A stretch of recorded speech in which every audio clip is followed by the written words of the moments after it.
Hello and welcome to my bedroom, where this absolute beauty of a bike is being stored.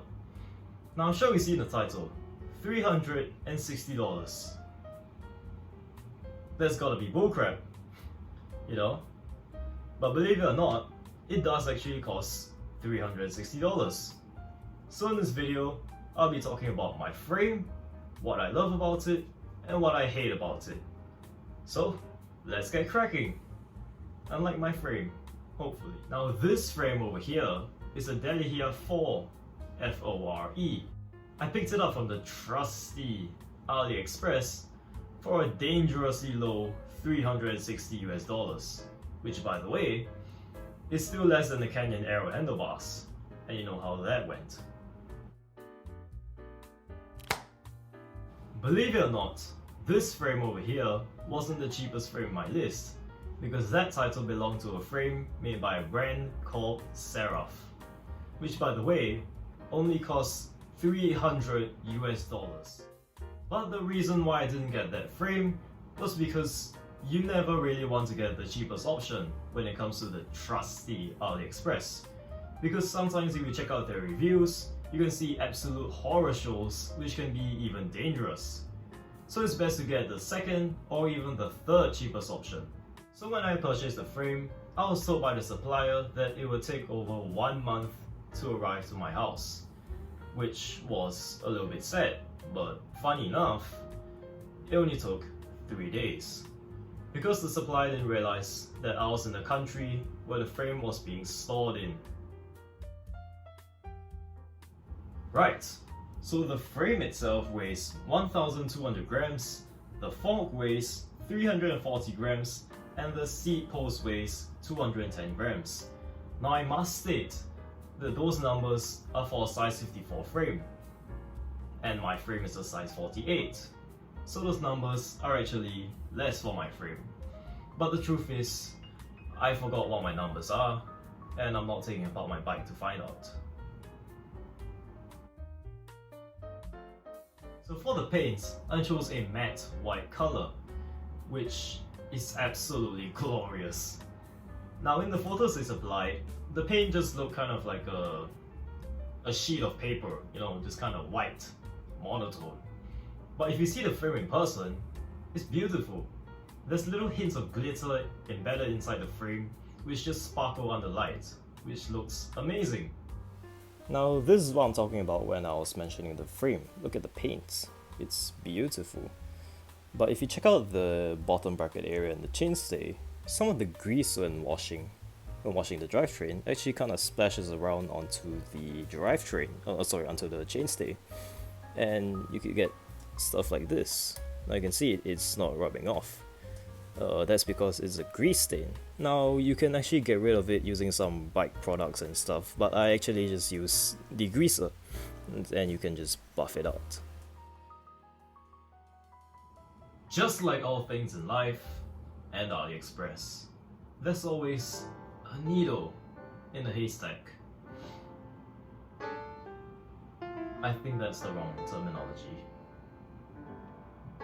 But basically, the frame isn't perfect. Yes, I previously stated that the paint was absolutely gorgeous, but it's not flawless. If you look at the seat post and headset area, you can see that there are some chips here and there. And also, if you look at the dropout area, the paint there is a little bit iffy. But you hardly notice these, as most of the time they're actually covered by other components such as the seat posts and your quick releases. So at the end of your cable outers, there's a little plastic sleeve that fits over them, and that plastic sleeve fits into this little plastic grommet. Now most frames, these are made out of rubber, because rubber can bend and mold and stuff into tight spaces. The thing is with plastic, if it's too big, it won't fit, and if it's too small, well, it will just rattle about.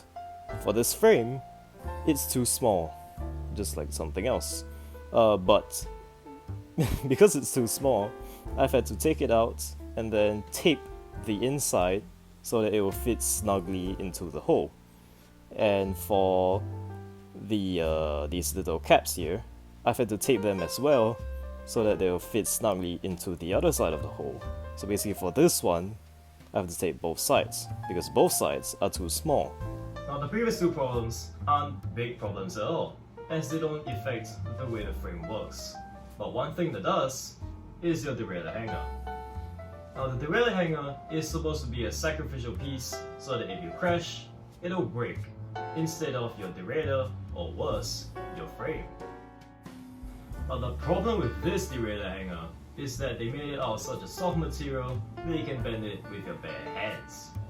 The first problem I encountered with it was actually installing my derailleur, where I stripped the threads on the derailleur hanger. But thankfully enough, there was just barely enough threads to screw on my derailleur. The second problem I had with this derailleur hanger was when I was taking a picture of my bike, specifically this picture. Now, when I was setting up my bike for this picture, my bike actually toppled over onto the drive side. Now, I picked it up and it looked fine until I looked closer at the drivetrain and I could see that the derailleur hanger was completely bent. Now that scared the crap out of me because that was actually the first ride that I went out on my bike. So yeah, you can imagine how much I was panicking until I realized that I could literally just bend back the derailleur hanger, which was what I did. So yeah, that's my Delihea full frame. Now, would I recommend it? Yes. But at the end of the day, the choice is yours. And I must state that Delihea have not supplied me with this frame for free, neither have they sponsored me. So all that I've said is truly from the heart. So I hope this video has benefited you with the pros and the cons of a cheap Chinese frame. And the next time I'll be seeing you will be for this, the cheap Chinese cycling computer, the BC200. But that's all for today, guys. I hope you have enjoyed. If you have, please like and subscribe, and I'll see you next time. Have a good night, everybody.